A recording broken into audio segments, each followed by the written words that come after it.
Келесі бізде 32-де 13-ші есеп. Есептің берілгенде үш мүшені көбейткіштерге жіктеңдер деген.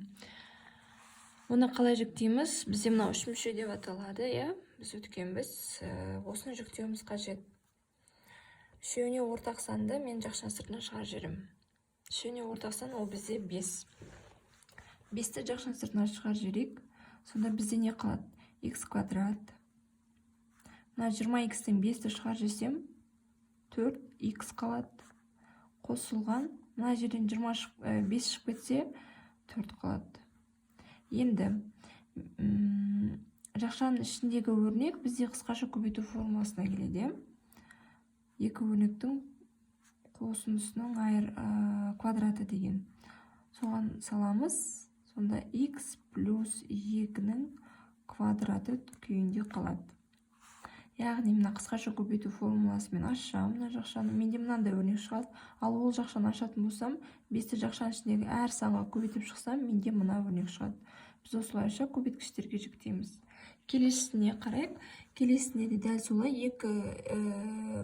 2 деген сан үшеуіне де ортақ, сондықтан 2-ні шығарып жіберемін.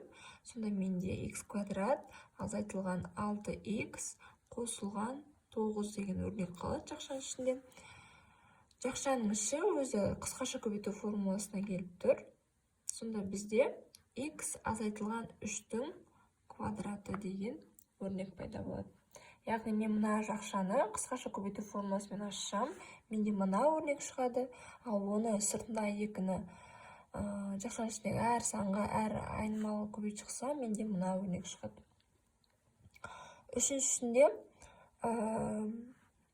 үшеуіне ортақ 3 деген сан, бірақ мен минус 3-ті шығарамын. Сонда жақшаның ішінде х квадрат минус 6х плюс 9 қалады. Енді мына жақшаның іші өзі қысқаша көбейту формуласына келіп тұр, минус 3 жақшаның сыртында, ішінде х азайтылған 3-дің квадраты болады. Келесі минус 2-ні шығарып жіберейік. Сонда бізде жақшаның ішінде y квадрат плюс 8y плюс 16 болады. Енді мына жақшаның өзін бастапқы күйіне келтіреміз. Сонда y плюс 4 жақшаның сыртында квадраты болады. Келесі 5-шінде үшеуіне ортақ 6 деген сан, 6-ны шығарып жіберейін. Сонда менде х квадрат қосылған 2х плюс 1 қалды. Ал бұның өзі х плюс 1-дің квадраты деген формулаға келеді. Келесі 6-шысы минус 10-ды шығарып жіберейін. Сонда менде жақшаның ішінде а квадрат минус 2а плюс 1 деген өрнек пайда болады.